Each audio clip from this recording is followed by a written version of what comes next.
Welcome back to another episode of the Sports Social Podcast with myself, Nick Golding, and Jamie Carr. Unfortunately, Duka can't be with us today. With obviously COVID coming to an end, work schedules have gone a bit crazy. But anyway, welcome to a Euro special, which, it may feel like every episode so far has been a Euro special. That's pretty much all we've been able to cover. But when, the delayed European competition finally comes around, it makes sense to only cover it. Jamie, it's coming to an end last week. We're almost there. We're almost there, and I'm getting excited. Excited. Is it coming home?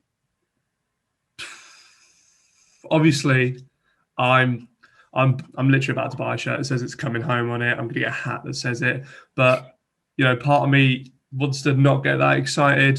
Obviously, when this comes out, people will know who's in the final. We don't currently. That's a good point, actually, because by the time us saying, right now, saying it's coming home, by the time this comes out, we could have lost. Exactly. This is the tricky part. We've got to play Denmark, and then if we win, Italy. And my thing is, I don't know what to expect against Italy because they look pretty darn good. Confident team. They just the togetherness they've got in their squad. You just had to look at the penalty shootout against Spain and the togetherness of the team, and just just at the coin toss to decide which end.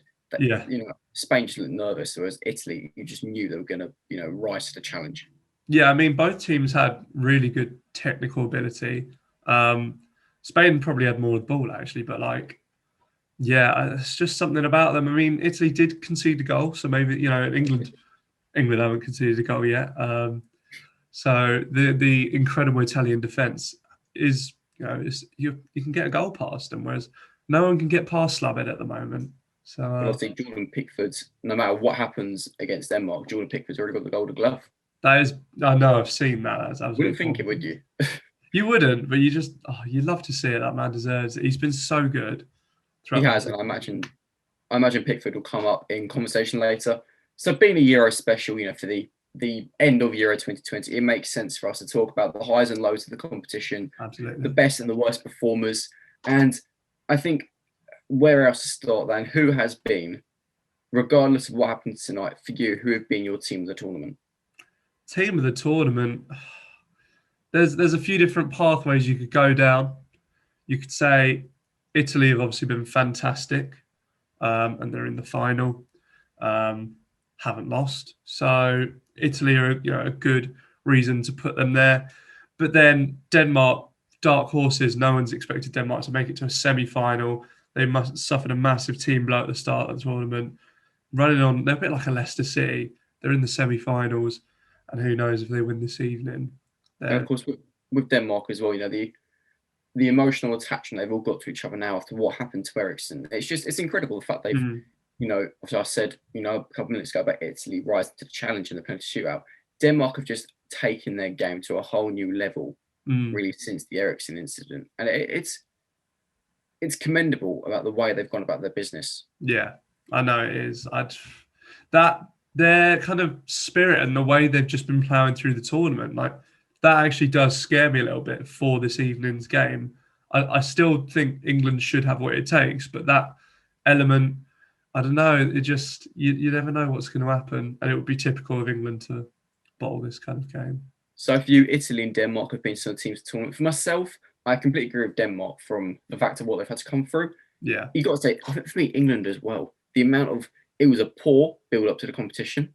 So that people were already questioning Southgate's job.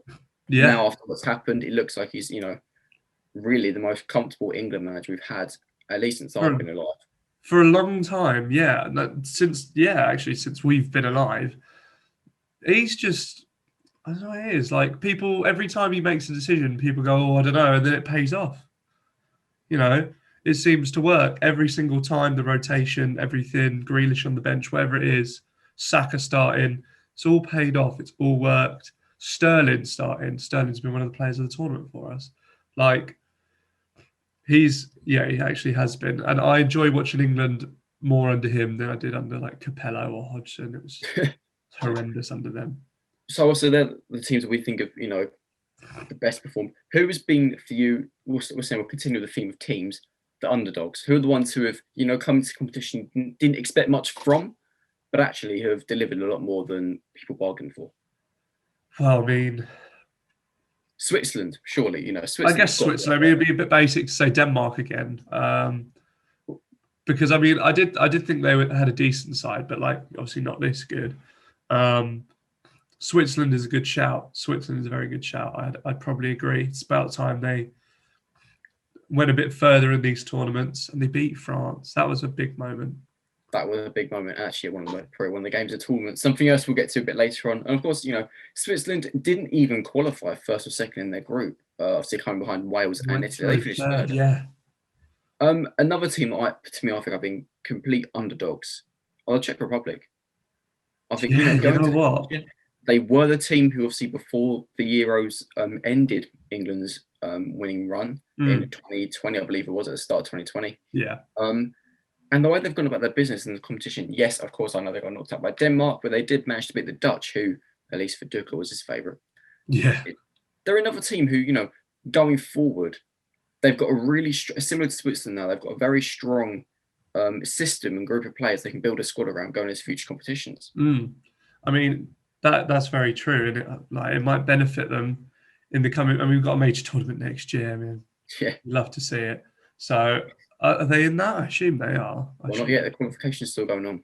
It's still going on, isn't it? Crikey! Well, only because of the whole Nation League thing now.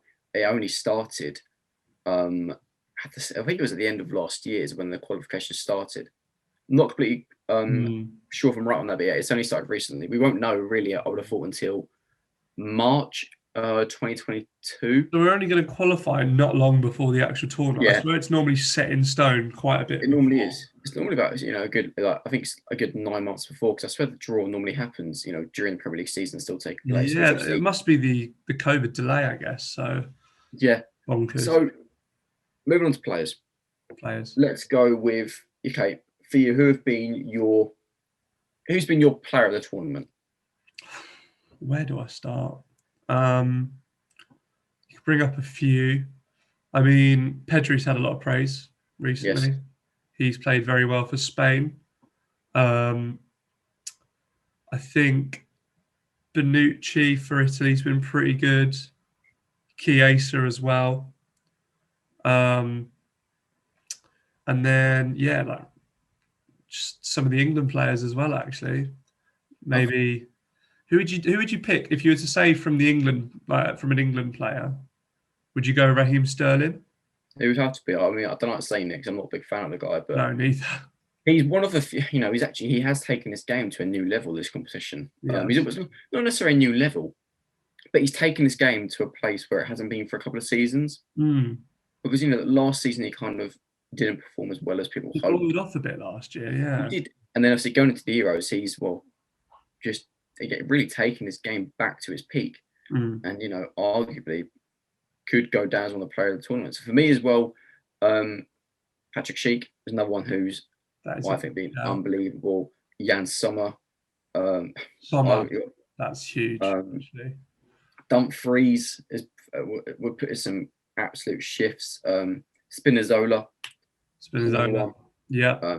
Really, obviously, unfortunately, missed out he's out for the competition now. I think he did his ACL. Yeah. All right, so let's go through then. Who, we won't do specific, name a specific 11, but okay, goalkeeper of the tournament for you. Jordan Pickford. You reckon? See, for me, it's between Pickford or Sommer. I think you've got to look as well. England are, I guess we'll find out tonight. It'd be funny if we actually lose tonight. I mean, not funny, but the fact that we're gassing up England here and Denmark going smack us. But maybe because I was going to say that on paper England have got a better defense than Denmark. So from that, what was I saying? England have got a better defense than Switzerland. So when you look at that, yes, I know Switzerland have conceded a fair few goals.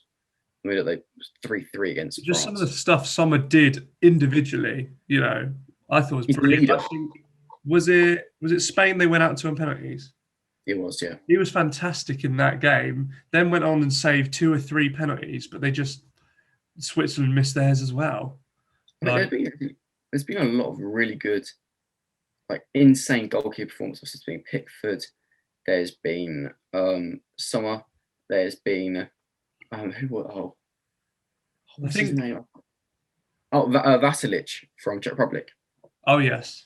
But no, for me personally, I think despite Pickford getting the Golden Glove, I think Summers being the keeper of the tournament for me. I'd agree with that, just because Pickford, statistically, you put him in, but he's also got a good defence in front of him. Because actually, like, you think of saves, I can think of loads Summer made this tournament that's really impressive. Yeah. Pickford, he's made some good ones, but actually we've not been like the defence has managed to do just really well, and we're often in control of the ball in our games. I think we will against Denmark as well. I don't know about you, Schmeichel. You know, if there's any goalkeeper you probably don't want to come up against, it is Schmeichel. True. The man reeks confidence. Like, it does. I mean, do you think tonight they'll be, peppered a bit, or do you think we'll have more of the ball? I think the way England play, we're gonna have more of the ball. However, Denmark are a very dangerous team, right? And the way they're really they're overperforming at the moment because of what's happening. They're playing with this, emotional baggage almost that's giving them like so much adrenaline and so much confidence. Like the press conference Schmeichel did in the build-up to England Denmark game, he was just like, "So has it ever come home?" That was cheeky, wasn't it? By the way, his English is nuts. You'd think he lives in England. I thought this before. I've heard him in interviews on Match of the Day, and I thought he literally doesn't have an accent at all. No. I can only assume it's because his dad is Peter Schmeichel, played for Man United, so maybe he grew up in England. Like, possibly. You would have thought so. Moving on to defensive, obviously we said Spinazzola, you said Bonucci. I think as well, for what he did with Ericsson, I'm probably going to pronounce his name right. Is it Kaya? Yes. Yeah. Maguire. Yeah, no, there is some, there have been some top. Zinchenko was another great match for the Nixon tournament. That is a good. Who have been some of the best defenders of the tournament for you? Dumfries while he was still in the tournament. Yes, sorry, Dumfries as well. Dumfries. Maguire did miss the first, was it 2 games? He did, yeah, because he was still... I missed him, and Mings didn't put a foot wrong, but Maguire's come back in the team, and he's just shown why. He's just so good. He's so good in an England shirt. So he'd be right up there for me. Bonucci, solid as always. Same with Chiellini. I think Chiellini missed a game. I might be wrong, but... Did you see the thing at the end of the Spain-Italy game? I think it was Bonucci who ran off to the fans. And the marshal came along thinking that Bonucci was a fan who jumped over the barrier. Yeah. That me up. That was Bonucci turned around and just looked at her like... His face. Yeah, said it all, didn't it? Do you not know who I am? I don't know what that was meant to be, by the way. Moving on to midfield. Big mention for me is Jorginho. The man gets smacked around, and people complain about him so much, not only in a Chelsea shirt but also or just in general. Really, Chelsea fan, and you coming out of it. I do. He annoys me, but he has had. I mean, to the point now that people are saying if Italy win the Euros, that Jorginho could get the Ballon d'Or. He's an unbelievable tournament. So is Busquets, actually, to be fair. Yeah, no, he's played well, and the penalty he took yesterday was a joke. Ice in his veins. That is it. Like, I know, I was so annoyed that it was him to win it, because I know he's not going to change how he takes his penalties, and his penalties annoy everyone. But that was the worst of the lot. I mean, to do that, like with the pressure you've got, he literally just confidence.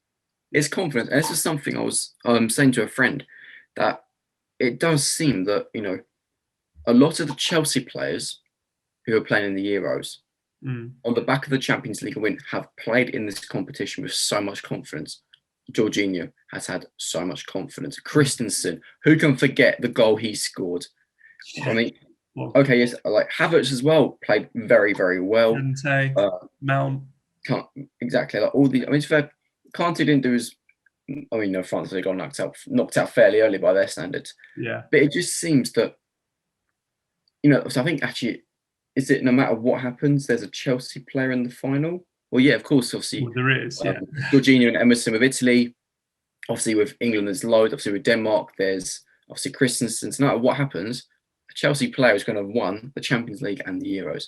That's a pretty cool stat. That's a pretty cool stat. I'm annoyed that we can't go, oh, we've got a Chelsea player who's off the back of the Champions League on our side, because both sides would now have that. Probably in the Well, actually, to be fair, well.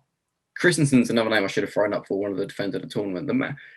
He's a player who took so much criticism, but actually has changed his game so drastically over the last season. Such a weird centre back. I just think he's maturing. He needs to, because I think a lot of people would look at him and almost, he's a bit frail for a centre back compared to others. Honestly, it depends, because some performances he puts in, he does look frail. Well, I remember a few seasons ago when we got battered by Barcelona and Christensen got completely ruined, and that a lot of people thought that was the end of his Chelsea career. Yeah. But then the last year and a half, kind of really when Lampard came in and Christensen got back into the frame a little bit, he's changed his game and he's learned. He's just much better on the ball as well. Like I remember, obviously Man City completely controlled, and obviously he came on in the Champions League. Obviously when Silva went off injured. Yeah, and he just slots straight in. He's just a calm, like cool player now, and he knows. Yeah, I mean, unbelievable Euros. Once you change manager, that back line, you wouldn't exactly look at Rudiger, Zuma, and like Christensen. Let's move Thiago Silva. You wouldn't look at those three and go like, oh, cool. What, that's an unbelievable back line. Like, that's going to just shut out everyone. But Chelsea's defensive record since Tuchel came in, it's just completely changed. And he's, especially Christensen being one of them, really improved him. Another midfielder obviously who had an unbelievable competition, like you mentioned, Pedri. Yep, he's been fantastic. I don't know if you saw the stat yesterday for him. 55 passes attempted, 55 passes completed. And, that's not a bad stat for a player who's, how old is he? He's, I don't know, like 21 maybe? That makes me feel like I know I'm 21, but it's just, it's one of those things when you look at the people in the Euros and you look at their age and you're like, huh. Saka's 19. They're doing that and I'm doing this, and we're here. Yeah. Where did life go so wrong? The worst one is obviously Jude Bellingham. Like, you just kind of go, hang on a second, he's not even finished his A levels. Well, even like for example, at the changing the conversation slightly at Wimbledon, there was I can't say Emma Raducanu, I think. How do you pronounce it? Raducanu, I think. There's an S in there somewhere. Anyway, obviously, 18 years old. Yeah. Unbelievable Wimbledon. I'm thinking, what was I doing at 18? Well, at 18, I was taking a gap year. Like, it's a joke. I mean, the amount of people are just getting younger now and younger. We were discussing this. Like, I was discussing this with some people, and someone said, I think a 12-year-old is going to the Olympics. I don't know if you've seen. I can't remember if they're 12 or if they're now 13. Skateboarder. Either way, skateboarder. Yeah, either way, it doesn't change anything. Yeah. Still either a teenager or you count it, you're a teenager once you're 13, isn't it? 13, yeah. 13. So it's okay. Either just a teenager or nearly a teenager. Yeah. What was I doing at 12 or 13? I don't know. I'm just playing on my DS. It's just silly. GTA with the boys is probably what I was doing. Exactly. Even though 13, 18 game. It's illegal, mate. Yeah. Back to Euros, attackers who have been, obviously we already mentioned, I guess we'll count Sterling as an attacker. Obviously Patrick Schick.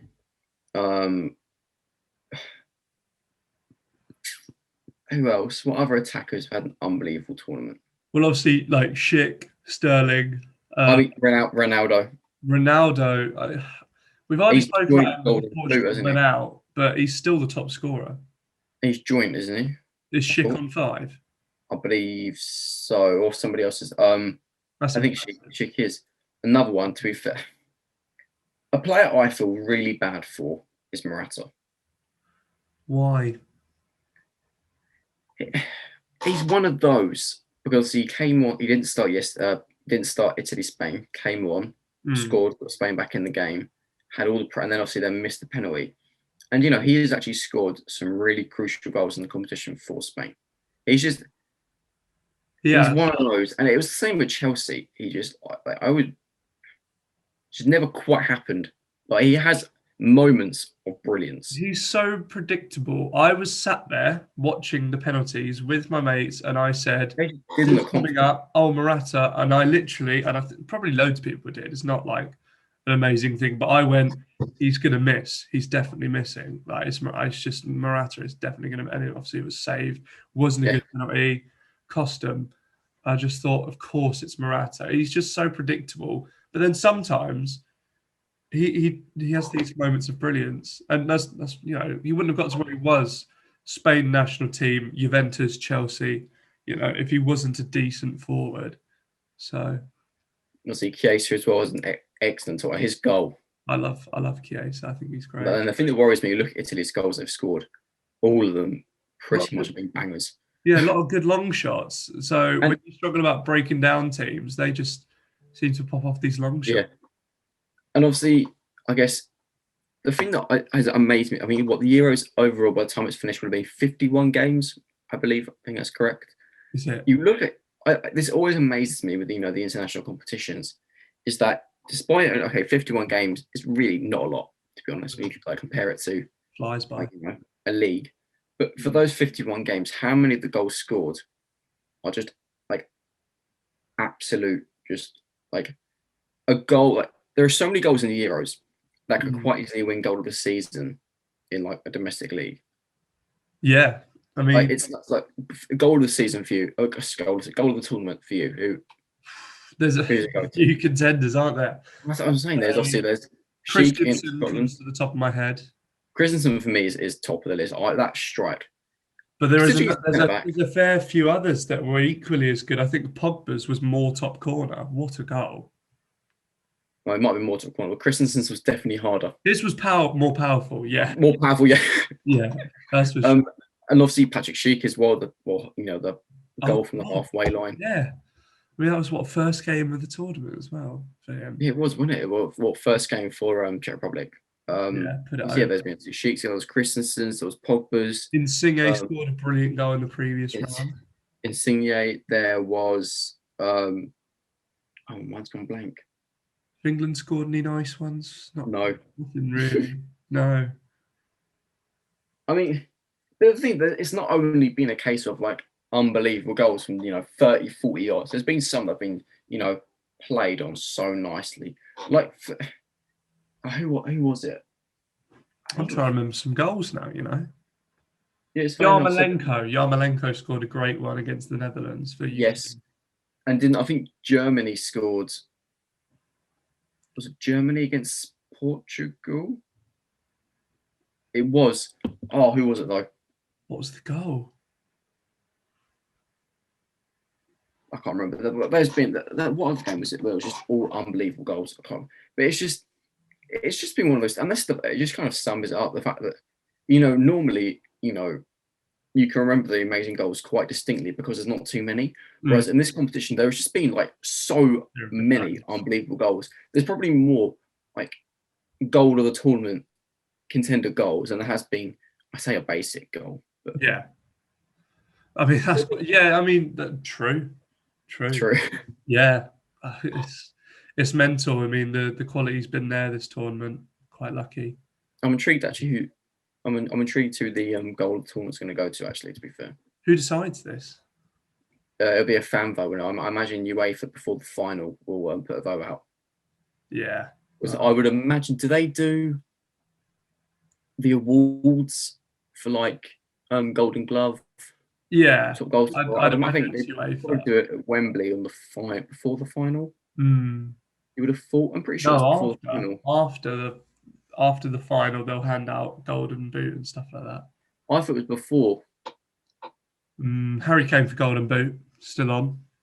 But I mean, it is. To be fair, he's one of those. Obviously, another one who he can just whip it out. Getting plenty of criticism, but all of a sudden, and I can't. Who was it? I think it was Alan Shearer called it. I think it was Alan Shearer called it perfectly. That one goal that he got against Germany. Yeah, it was Germany, wasn't it? Yes, it was. Yes, Germany. Yeah, That one goal has just like all of a sudden just changed this competition. And absolutely. would it surprise me if he were to get another early goal tonight? Probably not. Wouldn't surprise me if he bags 2 tonight, scores a goal in the final, 6 goals, golden boot. You know, he's By the just. way, about Kane, do you ever? I watch the celebration he does against Germany, where he sprints to the corner flag and just jumps and like sits on the floor.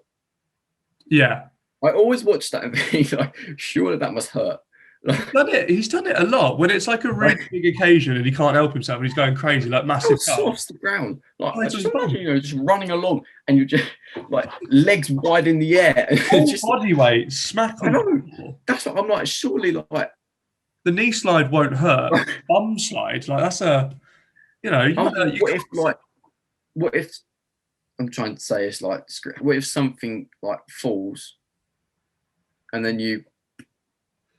Well, just imagine bruising your coccyx. I've done it. It's not a good injury. I was thinking more, imagine if he sat on his balls, mate. But oh, it's a good point. I watch every time. I'm like, oh no. no, please. No. Talking about coccyx, who have been the disappointments of the tournament? What team for you has not reached? I mean, France straight away, obviously an obvious one. Yeah, yeah. I bet massive disappointment. Obviously, they went out. Portugal as well. Really, another one. Yeah, well, just Portugal, obviously. the last Euros winner, France, the last World Cup winners. The two biggest, you'd say, and they crashed out. Netherlands were another one. Had so much hype, and then Czech Republic dismantled them. Yeah, I mean the Netherlands. Did they not make something? Were they at the World Cup? Or was it Italy that were? They hadn't made a European competition since 2014. Yeah, so they missed the 2016 Euros and also the 2018 World Cup. Didn't make it. Yeah, so I mean that might answer a few things, but they did have a relatively decent set of players. They had an unbelievable set of players. So many players with so much confidence, which is why they won every game in their group stage and they come the knockouts. That's very true. They won all 3 games and then they just yeah. But it's obviously saying they were disappointed. France were extremely disappointing. We need to talk about France, Switzerland. What a match that was. It just, obviously, Switzerland go 1-0 up, and obviously before you know it, France make it 3-1. They just spin it round in seconds. They're the one team that you would think, okay, for 3-1, with the midfield that they've got, they would have thought they'd be able to suddenly control the game out. Yeah, but they concede 2 goals. Momentum is real, and it's amazing. Well, it's just, and that's almost what worries me about England-Denmark, because, I mean, we saw it against in the Russia-Denmark game, where it was 4-1 Denmark at the end. Yeah. And it was like Russia missed a penalty. No, Russia scored a penalty, and then all of a sudden Denmark scored like 30 seconds later, then went on to score another 3 goals or something stupid. It was and you can almost think the same for England. Obviously, got the first goal against Germany, and then all of a sudden, apart from the Müller thing, England took control of the game. And Ukraine as well. England just kept it. They just did. They start the first half, start the second half. When were the other 2 goals? They were relatively close together in the second half. Yeah, it's just some teams. To be fair, shout out to a team I completely forgot to say about as underdogs. That was surprising. Hungary deserve a massive shout out. Sort of, yeah. I mean, to be fair. They drew with Germany and drew with France. Well, yeah, in the sense that they didn't make it out of the group, you go sort of, but the group of they were in the hardest group, and I was at one point they were going through as group winners. Yeah, I know. That group on that last game, that swapped around every single time. England could have played all of the group at one point. It was bonkers. Well, I was actually getting excited. I was getting a little bit shaky. Shaky. Seeing Hungary there, I was thinking, wow. But that was a cracking game. So I guess that kind of, overall for you, the competition obviously was a year late. How has it been? Where would you rank it in, Euros gone by? That's my favourite one, I think. Okay, this is probably the one that Euro 2016 was horrible. Iceland. Yeah, to be honest, let's just put it like this: it's been better than all the others, Yeah, pretty much. On Euro paper, it 2012 has was been. horrible. And But we're it's just including like World Cups. Then the last World Cup was pretty good as well. But I think this might be better. it's not over yet. I know. Which is hard. I woke up this morning. I think we're recording this on Wednesday. If you can't tell already, for those watching this, I woke up this morning and I was like, just watching Italy Spain last night and then seeing Italy win, and like I was like, oh my god, this time 24 hours, like Yeah. this might It's be us. just I'm already crazy. thinking I need to find a bar in Wembley. What's that? I'm already trying to find a pub or a bar in Wembley to watch on Sunday. Yeah. My mate has got tickets to tonight and the final. I don't know how he did it. I try getting tickets, but it's the worst system I've ever met in my life. And I'm a Chelsea fan, and I've sat in the virtual waiting room with Chelsea. But the UEFA, The queue must have been like you must have had the queue wasn't even the problem. It was like you go through this, like it's like a queue and it gives you progress bar, Yeah. and then it just took me to a white screen, and then it just nothing happened. And then about half hour later, refreshed, put the tickets in. This was for England and Germany. Put the tickets in the basket. Wow. And it was like, sorry, the tickets aren't available. Refreshed it, and it said tickets are available for this game.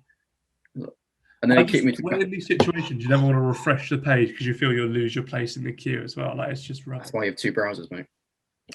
Very smart, very smart. But no, this competition has been, obviously a year delayed as well. But I think one of the things the fans have made it as well, seeing like the fans coming back. I'll be honest, haven't been a massive fan of the format. In the fact of the games being all over Europe. This is something we haven't spoken about. I like that the Euros is in a country and that's the country and you have the tournament there.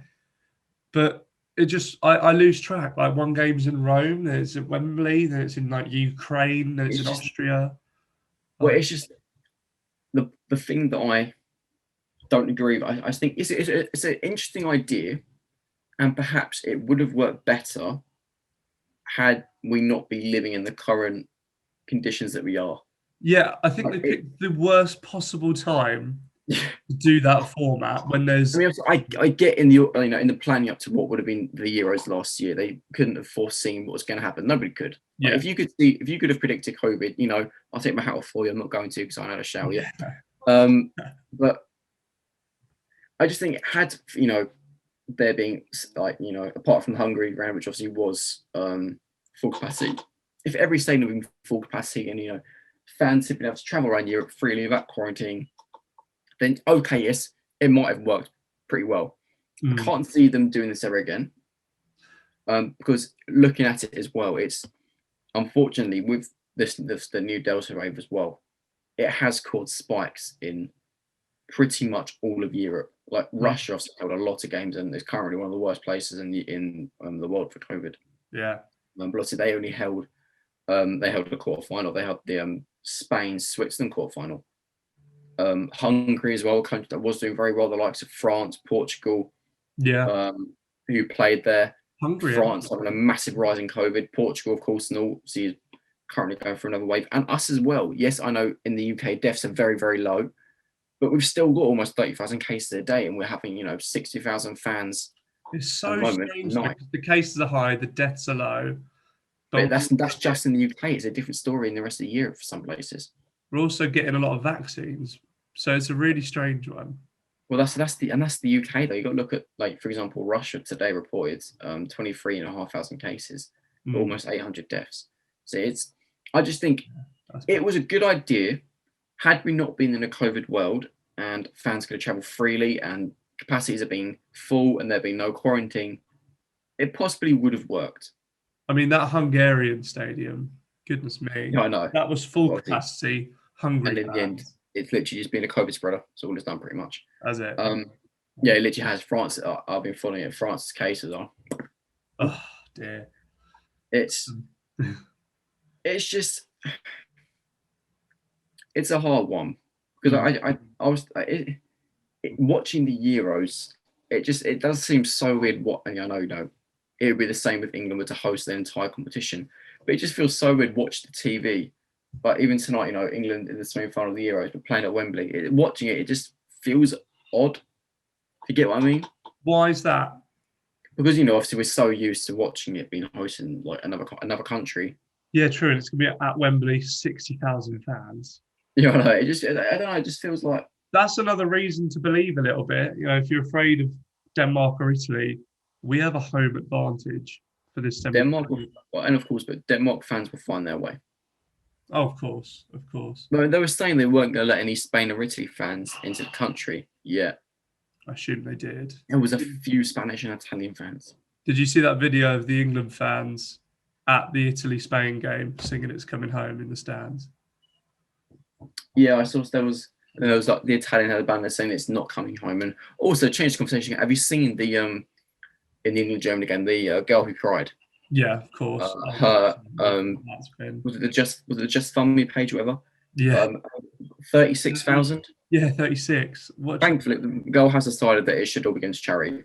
So fair play on that path. I mean, I did wonder like who set it up and what they're going to do Yeah. with the money, and like there were a load of jokes about like that person now because they're just minted, but yeah, they're going to donate it to UNICEF or something, aren't they? So I would have thought so. Right, Jamie, Nick, closing words, mate. And like I said, if by the time this comes out, we will know if England are in the final or not. So depending what you say now, it could be highly embarrassing if results don't go away tonight. But who is winning the final? Is it coming home? it's a lot to put on me. Well, mate, your appearances on this podcast are about as well. I can't even use a simile for that because I'm the only person who seems to be on this every week. That's very true. Is it coming home? I'm going to be an optimist. I hate to be basic, but I think it's going to come home. I think it is. We've got the most comfortable and tightly knit group we've had in decades, the most comfortable manager we've had, such a young group with no fear. Both the semi-final and the final are at home. And before the tournament, you would have probably said England might beat Italy. I don't know. So right. I think it's coming home. Coming home. Right. For all those watching, I hope you've enjoyed this Euro special, even though every episode so far has been a bit of a Euro special. But this is, the proper Euro special of the competition coming to a close. Is it coming home? Let us know in the comment section below. Like I said, if we've lost to Denmark by the time this comes out, this will be highly embarrassing. Anyway, please like and subscribe to the channel. We will see you next week for, I guess, a lot more sporting content, not to do the Euros, and maybe with a special guest. See you next week. Bye. Coming home.